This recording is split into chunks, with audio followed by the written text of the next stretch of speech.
কিশোরগঞ্জে নিখোঁজের 5 দিন পর রোজামণি নামে 6 বছরের এক শিশুর মরদেহ উদ্ধার করেছে পুলিশ। এ ঘটনায় একজনকে আটক করা হয়েছে।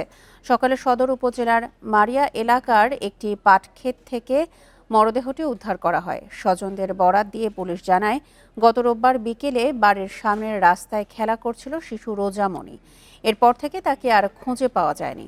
এ ঘটনার 5 দিন পর আজ সকালে বাড়ির পাশের একটি পাটক্ষেত থেকে মরদেহ উদ্ধার করা হয়। এই বিষয়ে আইনি বিষয়ে প্রক্রিয়াধীন রয়েছে।